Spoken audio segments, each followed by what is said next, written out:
Hi,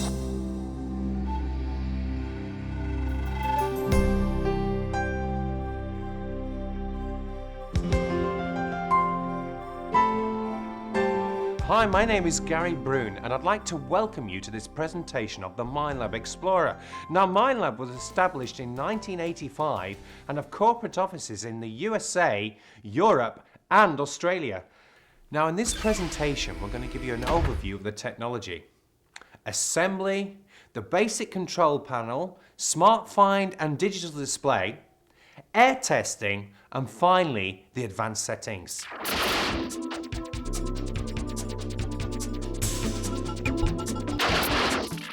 Now, your detector contains special patented technology, and it was developed by Minelab engineers and it's called Full Band Spectrum, FBS for short, and this uses digital technology. Now, a metal detector's electromagnetic frequencies are measured in kilohertz. Low signal frequencies, for example 1.5 kilohertz, penetrate deepest, but sensitivity to the smaller targets is not so clever. On the other hand, higher frequencies have a more shallow depth of penetration, but high sensitivity to small targets. The Explorer's multiple frequency operation provides the advantage of both. Now, I'd like to give you an example of this. A foghorn on a ship uses a very low tone which allows the signal, or what you hear, to go through the fog at greater distances. If it used a higher frequency, you would hear it, but not so far away. So let's take this idea with the detector and the multiple frequencies. The lower the tone, the deeper we can go. The higher the tone, less we go, but we are sensitive to the small targets. Now, the Explorer is sending multiple frequencies rapidly up and down, which gives us the best of both worlds. And the processor, the microprocessor, is analyzing all these digital frequencies and working out what is best, giving you better identification of the targets and deeper finds.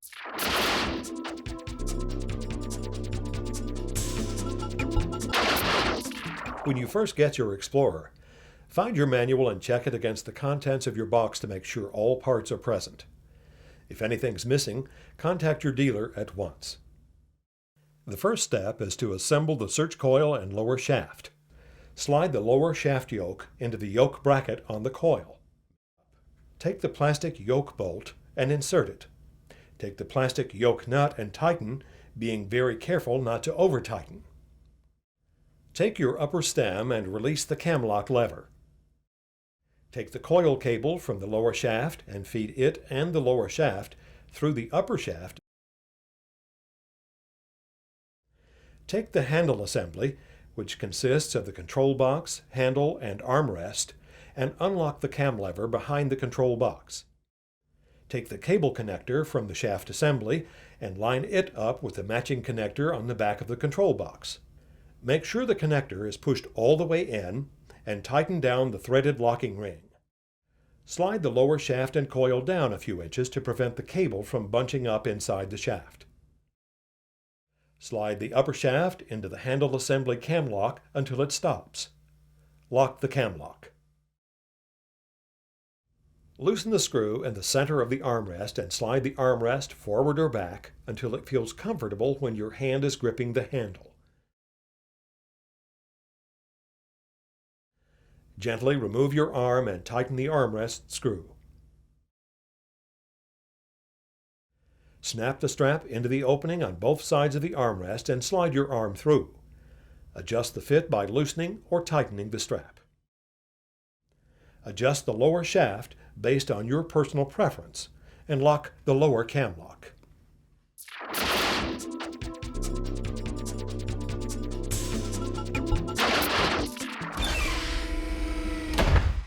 Now, depending on what part of the world you come from, the Explorer has different configurations. Now, in your pack, if you have the Pro Pack, you will find the wall charger and the nickel metal hydride battery. Now, this needs to be charged for at least 16 hours for optimum effect. Moving over, if you don't have the Pro Pack, then you'll find that you'll have the alkaline battery pack. Now, make sure that you use good quality alkaline batteries for this.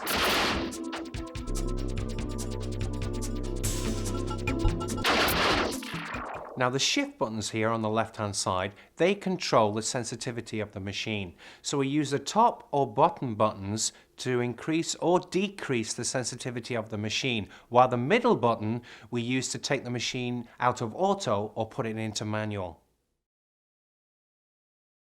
The red button is the power button. You can also use this button if you hold it in for 5 seconds to reset your machine back to the factory presets. You may want to reset your machine if you've made a lot of changes but don't remember what you've done. Resetting will allow you to start over again. Now pressing the menu button will take you to the main menu, and here you can see the advanced options, but we don't want you to touch the advanced options yet because we want you to stay in the factory presets. This is because Minelab have pre-programmed the machine and made it into a turn on and go machine. That means you can just switch it on and go out detecting. Now the noise cancel button is one of the most important buttons on this machine. When you go detecting, press the noise cancel button in and you will hear these sounds. Now these sounds, you will hear them for approximately 25 seconds. Now during this process, do not move your Explorer coil. Keep it in a stationary position, make sure there's no metal underneath it, and let the machine analyze your surroundings. This will allow the machine to find the channel with the least amount of electrical interference. Detecting without noise cancelling your machine could cause you to miss the faint signals that may be being masked out by electrical interference. Now the iron mask button switches between descrim and iron mask. Now pressing the button in, you'll come to the iron mask menu, and here you can set your level of ferrous rejection. That means the amount of iron we're going to accept or reject. If you want to detect ferrous targets or targets which contain some iron, as war relics do, you will need to hunt in the iron mask mode. Now when you're in iron mask mode, you will see just above the iron mask button there is an indicator there that tells you which mode you're in. Now the Explorer is programmed as a motion detector. This means that when you swing your coil, it picks up the objects or the targets you are looking for underneath it. Now we want to locate exactly where those targets are, so this is where the pinpoint button comes in. Press the pinpoint button, we then turn the machine into all metal or non-motion detector, and here we can precisely locate our object or target. You will also see the bar there which tells us whether the pinpoint is on or off. Now the Detect button, when in factory presets, pressing this button will take you to the Smart Find or the digital display screen. Now when you're in the Advanced section, you will also be able to access the Learn and Edit areas. Now the Back button allows you to retrace your last 3 steps when in the various display screens. Now when you first switch your machine on, you'll notice that the backlight stays on for approximately 5 seconds and will switch off. Now the backlight button is great when you're working in the cloudy areas or dark areas, but remember, when you press the backlight button, you're using more of your battery power. Now let's take a look at the buttons on the right hand side of our screen. Now the top and lower buttons, they will help us alter our threshold level. Now this is the background hum we can hear when we're detecting. If you have a high hum, you will miss those little tiny objects that you're looking for. If you have a low hum, then you'll be able to hear them and pick them out. Now the middle shift button allows us to switch between full screen modes and back. When in full screen mode, only the discrimination pattern and the iron mask and pinpoint on and off indicators are visible. Pressing and holding any of the buttons on the control panel for more than 1 second will display a help screen that describes what that button does and if there are any other options available to you. Pressing and holding a shift button that's next to an adjustment arrow for more than 1 second will repeat the function for as long as the button is held down or until the adjustment range limit has been reached.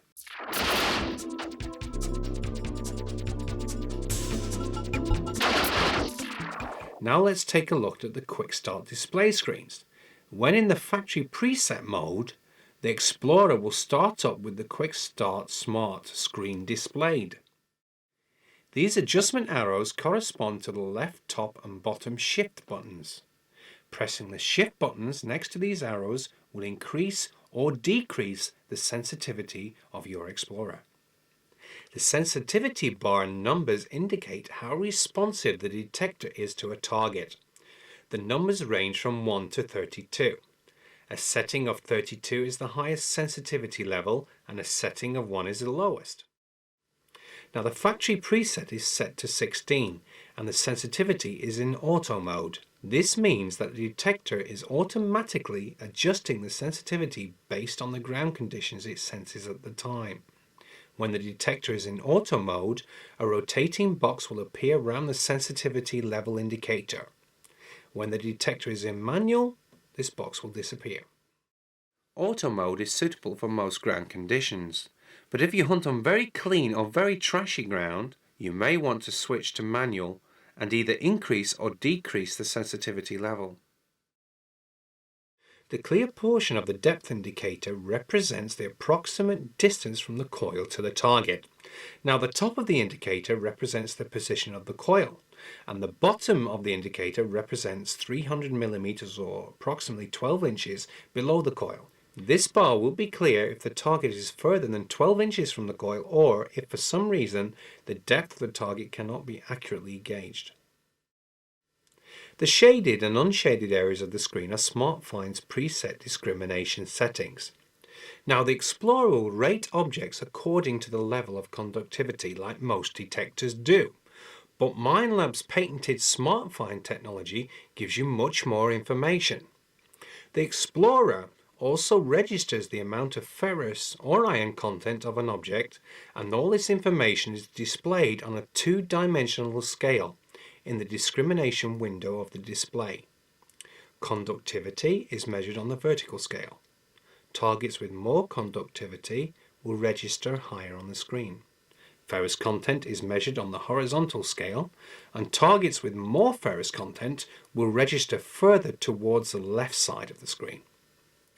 The Explorer's factory preset discrimination pattern is set for coins and was created from various coins from around the world. Targets that would register in the unshaded area of the screen will be picked up by the Explorer, and the target crosshair will appear in a location that reflects both its ferrous content and its conductivity rating. Targets that would register in the shaded area of the display will be ignored by the Explorer. These ignored targets will cause a threshold hum to disappear when the coil passes over them. These two indicators correspond to the control panel's iron mask and pinpoint buttons and indicate whether these two functions are on or off. The threshold settings control the audible level of a threshold hum. When the shift button next to the adjustment arrows are pressed, the threshold hum increases or decreases. Between the threshold adjustment arrows is the full screen icon. Pressing the shift button next to this icon converts the display to full screen. Also, when adjusting the threshold hum, this icon will temporarily change to a number indicating the level of the threshold hum. The battery indicator shows the charge remaining in the installed batteries. And finally, let's look at the target crosshair. When the Explorer detects a target, this crosshair will appear in a position that indicates the target's level of conductivity and its level of ferrous content. In addition to the Quick Start Smart display, the Explorer will also display information in digital format. Pressing the Detect button will switch the detector into Quick Start Digital. Most of the display elements are the same as in Quick Start Smart, except that the targets the Explorer recognizes are represented by two sets of numbers instead of a target crosshair. The numbers on the left represent the level of ferrous content of the detected object, and the numbers on the right represent the level of conductivity of the object. Now let's go through the main menu options you have available while in the Quick Start mode. The display options allow you to adjust the contrast on your display. Now press the shift buttons adjacent to the adjustment arrows to increase or decrease the contrast. The other options here are the manual ways of changing your detecting mode between smart and digital. Now let's look at the audio options that are available. The volume option in the main menu has two adjustments, max limit and gain. Now the max limit control is the Explorer's overall volume control. much like the volume knob on a home stereo system. You should set the max limit to the level you're comfortable with. The factory preset is set at 10, and this is the loudest setting. Now the gain control affects the way the detector amplifies target signals. The gain is set to a factory default of 5. If you increase the gain to a setting of 10, all signals except the very weakest one will be strongly amplified. This will give you less of an indication of size or strength of the target signal because most targets are being amplified, but even the weaker target signals will be easier to hear. You may wish to increase the gain above the factory default setting if you anticipate very small or very deep targets. The tone option has 3 adjustments: threshold tone, variability and limits. The threshold tone adjustment here controls the pitch of the threshold tone, whereas the threshold control in the main detecting screen controls the volume of the threshold. Here you can set the pitch of the threshold tone to your personal preference. The variability control determines how much the target response tone will change based on the target's characteristics. A setting of 1 represents minimum variation of pitch, and the setting of 10 represents maximum variation. Variations in pitch between different types of targets can assist in identifying individual targets that are close to or touching one another. The limit control sets the upper limit of all tones emitted by the Explorer. Minelab recommends setting this upper limit to the highest tone that you are comfortable with. You can test this limit function and set it to your preferred level by using large silver coin or other object which has a high conductivity rating and a low ferrous content. The sound option in the audio menu allows you to change the tones that the Explorer emits when it passes over different types of targets. The con setting eliminates all variations of pitch from the targets that are picked up by the Explorer. With this setting, the Explorer returns the same tone no matter what the target characteristics are. Now the conductivity setting causes the Explorer to return a higher or low-pitched tone depending on the target's conductivity rating. A target with a high level of conductivity will return a high-pitched tone, and a target with a low level of conductivity will return a low-pitched tone.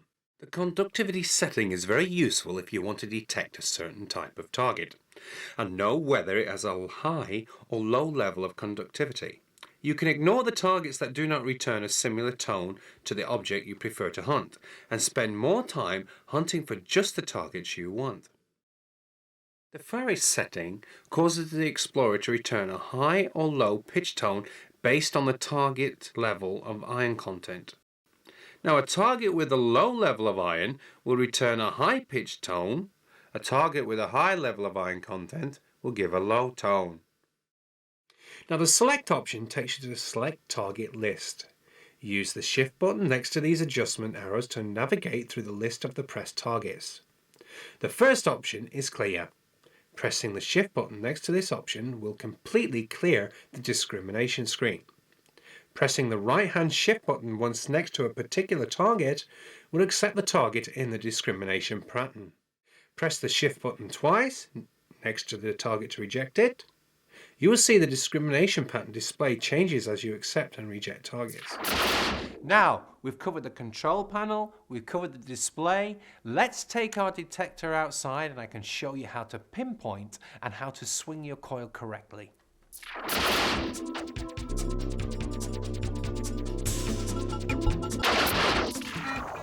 To pinpoint an object, push the pinpoint button.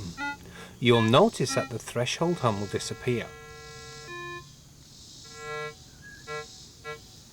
Swing the coil over the area in which you think the target is. When you swing the coil and it picks up the target, paint an imaginary line on the ground that's in line with the middle of the coil. Then turn 90 degrees in either direction, keeping that imaginary line in your mind, and swing your coil again. Paint another imaginary line in the same way. Where these two lines cross is the precise location of your object. To pinpoint properly, it is necessary to slow down the movement of the coil. Even if your normal swing speed is slow, which it should be, you should slow down even further to pinpoint correctly.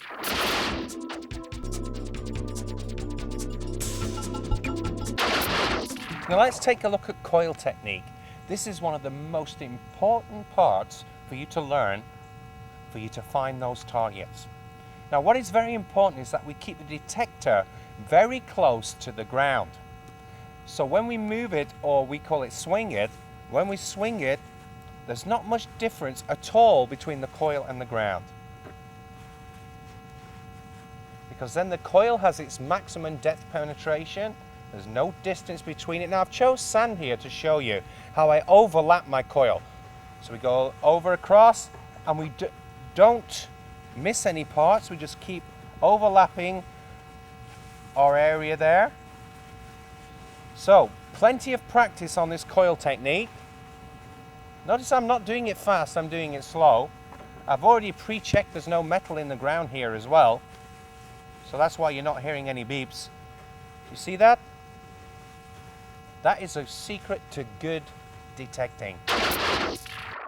To maximize the Explorer's performance, it is highly recommended that you use a quality set of headphones. Using headphones instead of the Explorer's built-in speaker will allow you to hear the faint target signals that you might not otherwise hear if you detect in areas with even a moderate amount of noise. It will also increase your battery life.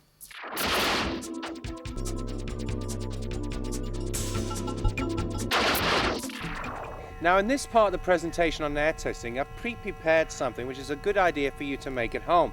I've got some clear packing tape, and on this packing tape I've put a Roman coin, a few examples of English coin, a Euro coin, a £2 coin and a pull tab. So we can lay this out, and this is a great way of getting to learn the sounds of your Explorer and what it's telling you. Notice I've spread these articles down on the ground at equal distance. They're about just over a coil width.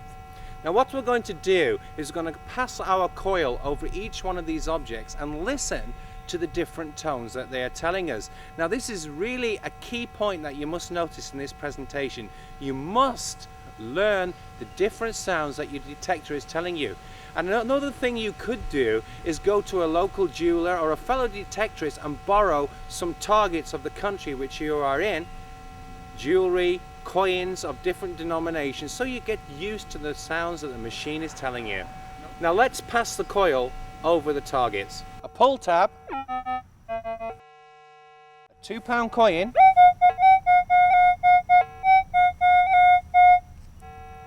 a euro,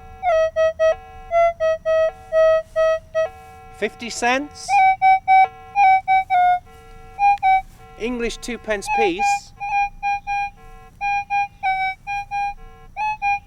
and finally a Roman coin.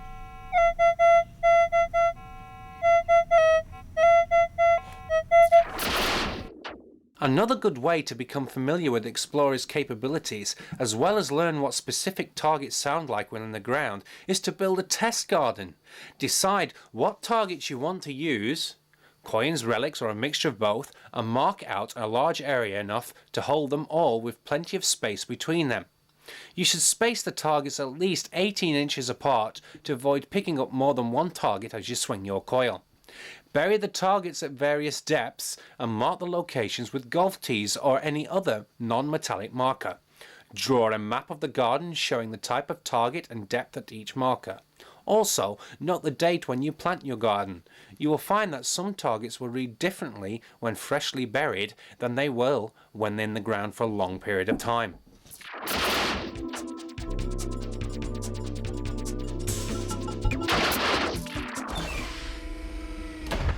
Here's a little tip for you. There's a silver dollar. I'll place it on the ground there. I'm going to run the coil over it. There you can hear the silver dollar. Now what I'm going to do, I'm going to put a nail next to the silver dollar. There you can see it there on the camera. And I'm going to run my coil over. You see how the nail doesn't cancel out the dollar? I'm going to take the nail, I'm going to place it on top of the silver dollar. There's different sound there, but it's still picking up the silver dollar.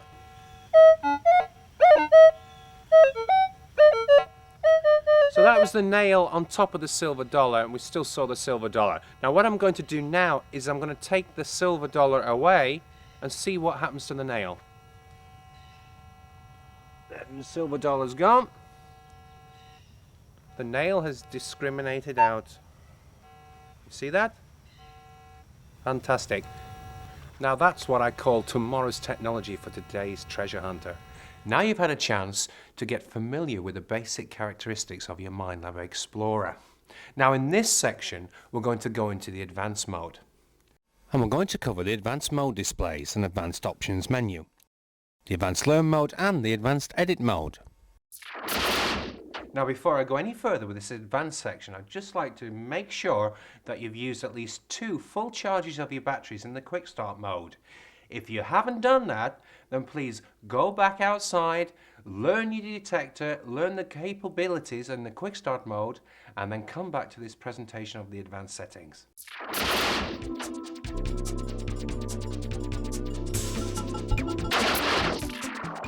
The advanced smart and digital displays are the same as in the quick start mode. So let's look at the advanced learn and edit displays and what the individual screen elements are telling you. The accept target icon modifies the discrimination pattern to accept a specific item.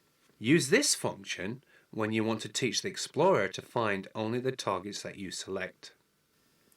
The reject target icon modifies the discrimination pattern to reject a specific item. Use this function when you want to teach the Explorer to ignore the targets that you select. The resize cursor icon allows you to increase or decrease the size of the area on the screen that is modified by selecting accept target or reject target and passing a target over the coil. This function allows you to modify the discrimination pattern to accept or reject either very specific targets or specific targets and targets which have similar characteristics. Selecting the small size cursor will make the Explorer very specific in the types of targets it will accept or reject. Selecting the medium or large cursor will cause the Explorer to be less specific and either accept or reject other targets with similar properties to the ones you use to create your pattern. The depth indicator, the on-off indicators for both iron mask and pinpoint and battery level indicators all function the same as in quick start mode. The reject all, accept all icon allows you to switch between completely clearing or completely filling the discrimination screen in preparation for rejecting just the targets you don't want to find or accepting just the targets that you do want to find. Use this in conjunction with the accept target or reject target functions. You should completely clear the screen to reject specific items or completely fill the screen to accept specific items. If the screen is clear, the Explorer will accept every item regardless of its properties. If the screen is completely filled, every target will be rejected. The volume icon takes you to the volume, max limit and gain control sections of the audio menu. The save icon takes you to the save discrim menu, where the current target pattern you've created can be saved. You can then recall this particular pattern at any time. The target frame size allows you to select the size of the framed area you wish to accept or reject in the display discrimination pattern. You have a choice of small, medium and large frame sizes. Now this is similar to the resize cursor function in the advanced learn display, but the frame can be manually moved around within the discrimination window. This icon rejects or accepts the framed area you select in the discrimination pattern. Selection of the check or tick icon tells the Explorer to accept the framed area that's selected. Selection of the cross or X icon tells the Explorer to reject the framed area that's selected. These are the horizontal navigation arrows. Pressing the shift buttons next to these arrows moves the target frame to the left or right on the screen. These are the vertical navigation arrows. Pressing the shift buttons next to these arrows moves the target frame up or down on your screen. The depth indicator, iron mask and pinpoint on off elements of the screen are the same as in quick start mode.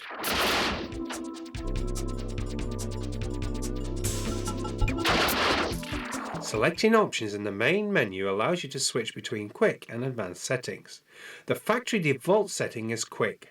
Selecting the advanced setting displays the more advanced options available to you.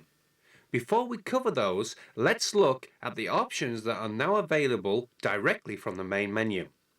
After you select the advanced option, press the back button on the control panel. This takes you back to the main menu where you will see two more options have appeared, Save and Settings. The Save option takes you to the Save to screen, where you can save up to 6 different target patterns. Now these can be target patterns created by accepting or rejecting targets within the select screen, or custom target patterns you create by accepting or rejecting specific targets in the advanced edit and learn modes. Selecting the settings option will allow you to save or load 2 different versions of the detector's configuration. This is very useful if someone borrows your detector and makes changes to its configuration, or you experiment with the various settings we've mentioned. Saving your settings in user A or B allows you to quickly return to the settings you prefer without having to adjust each setting individually. Returning to the options in the advanced main menu, let's look at the noise selection. This is the manual way of selecting the noise channel. This is accomplished automatically by pressing the noise cancel button on the control panel. But adjusting the noise channel from the menu allows you to manually select the quietest and most stable channel for detecting. This is especially useful when hunting with other Explorer users. The response option gives you a choice between 4 different types of audio response when the Explorer picks up a target. The normal setting is the factory preset and causes the Explorer to emit a short tone or beep when the target is detected. The Audio 1 setting gives you an almost continuous audio response. This is useful when detecting several targets that are close together or touching each other. This setting is recommended for more experienced users who are able to distinguish the differences in tone between various targets. The Audio 2 setting is similar to Audio 1, but adds some filtering of the audio response. Audio 2 reduces the variability of the tone's pitch when targets are detected. The Audio 3 setting is similar to Audio 2, but with more filtering of the audio response. Audio 3 offers a more consistent tone for a single target, but when passing the coil over several targets that are near each other, the tones will blend together. Minelab recommends that you try these advanced audio settings only after you've become familiar with the sounds the Explorer produces while using the normal response setting. The recovery setting allows you to modify the way the detector's discrimination process works. These settings affect both the detector audio and display response to the different target characteristics. The fast setting causes the Explorer to react faster to signals it receives, but discrimination may be slightly less accurate. You should use the fast setting in areas with a lot of objects where good targets could be close to or touching the trash objects. The deep setting only affects weak target signals and amplifies them to allow identification of deep targets. You should select this setting for areas that have fewer objects where the deep targets are anticipated. Strong signals are unaffected by this setting.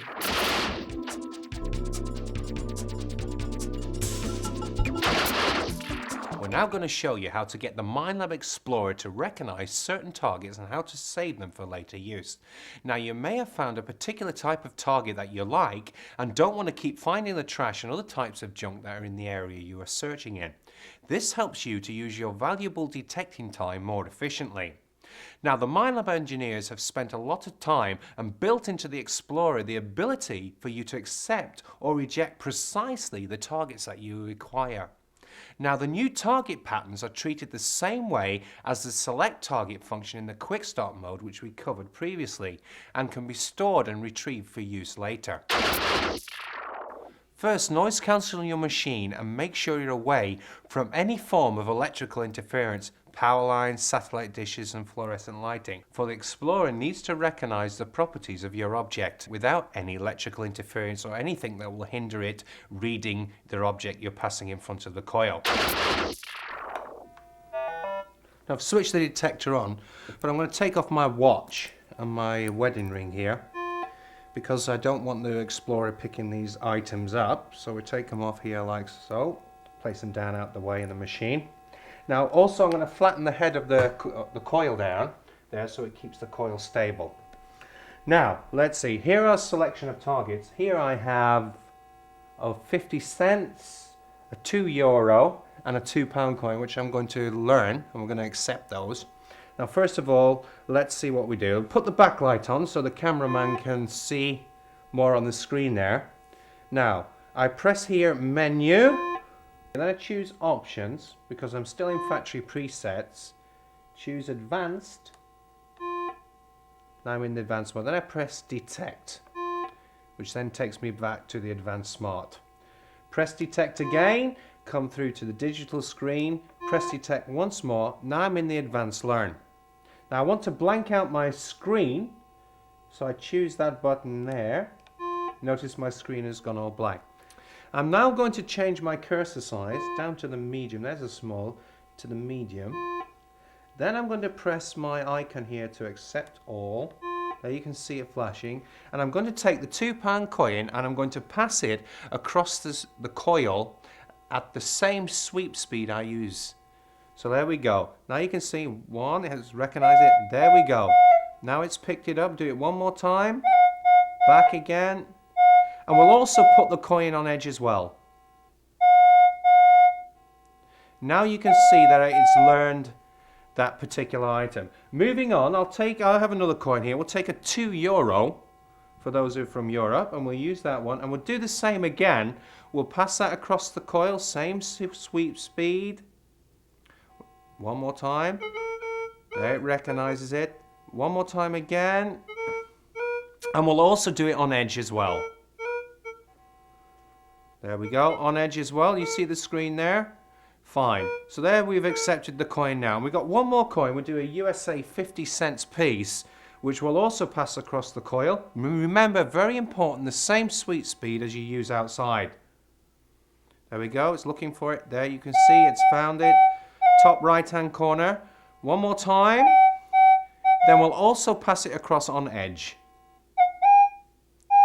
There we go. Now the coins are accepted. I press the tick again. I've accepted that screen pattern. Can you see the little box flashing down here? I'm going to save that pattern there. And I'm going to save it into S1.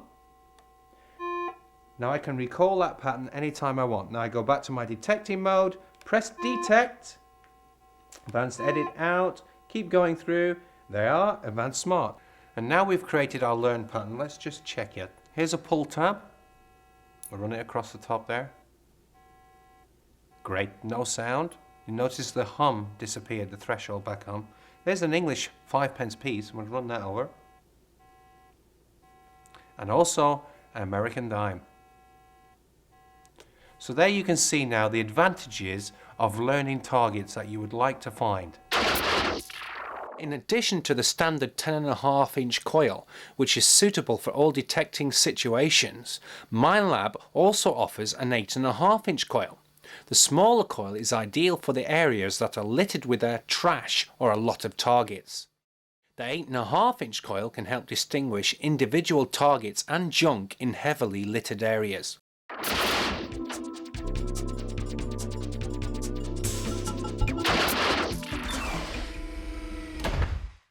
Now also, when you're out detecting, you can come across very large objects, and these will overload or send an overload signal to the machine, and you'll recognize the sound because it'll sound like this.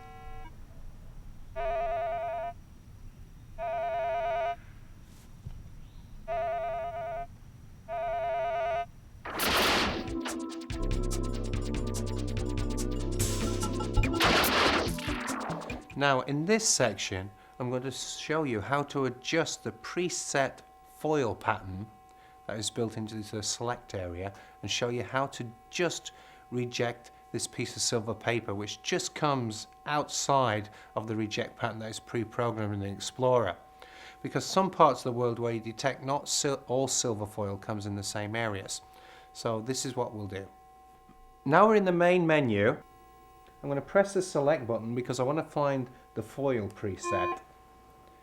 So scroll down here, jewelry, there's the foil. I don't want to accept it, I want to reject it. Press reject. There you can see the little black mark there that comes on the screen tells me where the preset foil connection is. Then I press the detect button and we're going to run this piece of silver foil I have across the coil. Remember the same sweep speed. One more time. Now can you see that? That the foil is still registering on the screen. So what I'm going to do now, I'm just going to slightly edit that foil pattern there. Press detect again. Advanced Digital, scroll through quickly there. It says learn. Advanced edit. Now there we go. We're on the small cursor, but I'm going to put it on the medium size cursor. So now I'm going to move that arrow down there. So I'm going to move across. And I'm going to move down, which I know, come across just a slight little there, and I'm going to reject that area there. So then I press over here, there we go, the X comes up, you see it's rejected it. Going to move the foil across the coil, now it's gone, now we've rejected it. So there it is, now I've altered the pattern there, press the detect button, go into edit, it's easier this way. There you can see the icon showing, I'm going to press that button there.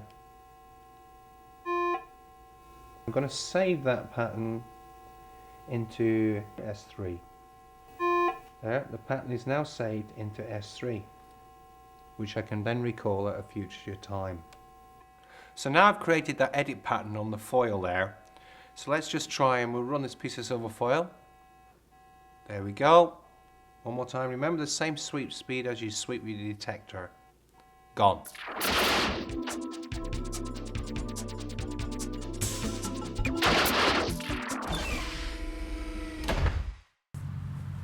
You don't want to dig right over where the coin is. You want to take your knife at the side of it, okay? So we dig around there and we push down and we push down. We don't want to cut all the grass off or it will die. We carefully move the grass over, right? And let's see what we got in here.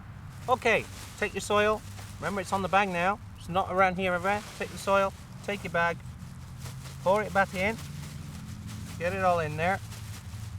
Take your sod, move it over, push it in.